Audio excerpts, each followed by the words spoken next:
Միջանյան երեք Նիկոլ Փաշինյանը ըստ էության ասաց, որ Հայաստանի եւ Ադրբեջանի էներգետիկ համակարգերը միանալու են։ Իհարկե հետո վերեց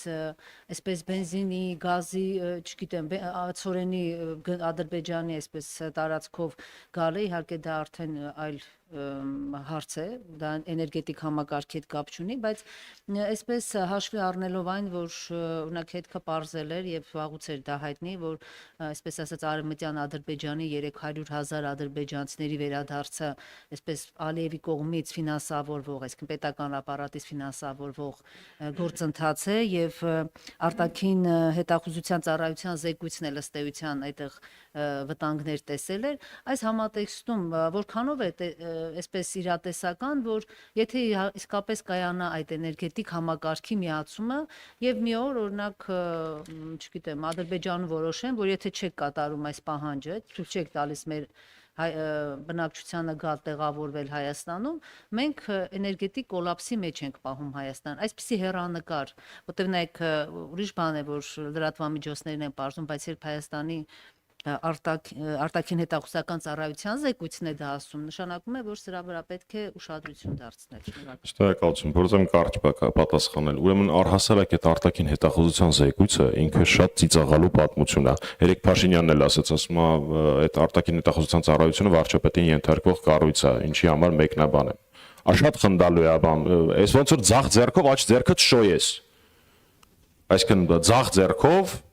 ինքը շոյում ասում է, ինչ փոփուշա կառավարություն է, ինչ փոփուշա կառավարությունը, տեսեք ինչ լավ է, տեսեք ինչ լավ է, խնդալու է, ես այդ զեկույցից մեկնաբանել չեմ ուզում։ Այդ մեկ։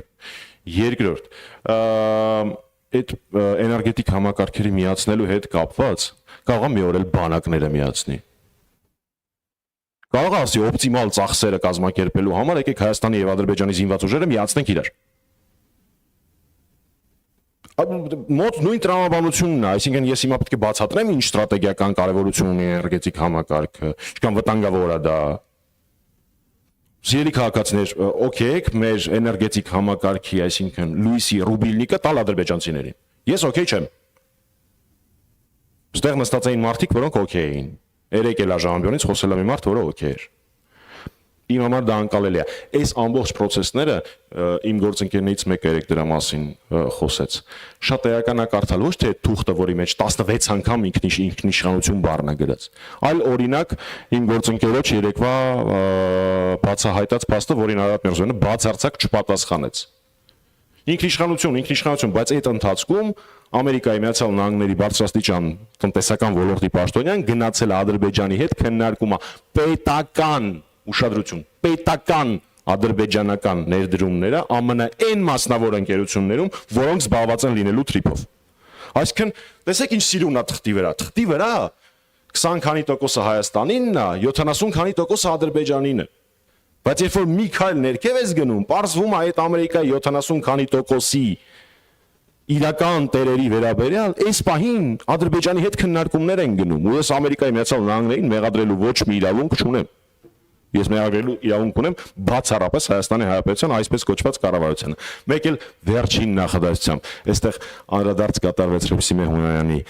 հայտարարության հետ կապված, ուզում եմ հիշեցնել, որ ակուրատ 3 չի առաջի օրը Տիկին Հռիփսիմե Հունանյանը հայտարարեց, որ եթե քաղբանտարկյալ հացադուլի մեջ գտնվող Նարեկ Սամսոնյանի առողջական վիճակը վատանա, ապա ինքը չի բացառում հավանականությունը գնալու իրեն այցելելու։ Հաջորդ օրը Հռիփսիմե Հունանյանը հրաժարվեց Առողջապահության հանձնաժողովի նախագահի պաշտոնից եւ հրաժարվեց հաջորդ ազգային ժողովի ընտրություններում ԿՊ ցուցակում ընդգրկվելուց։ Իհարկե գովելի որոշումը, բայց եկեք մի հատ համադրենք փաստերը։ Փաստորեն հացադուլի մեջ գտնվող քաղբանտարկյալին այցելելը չբացառելու համար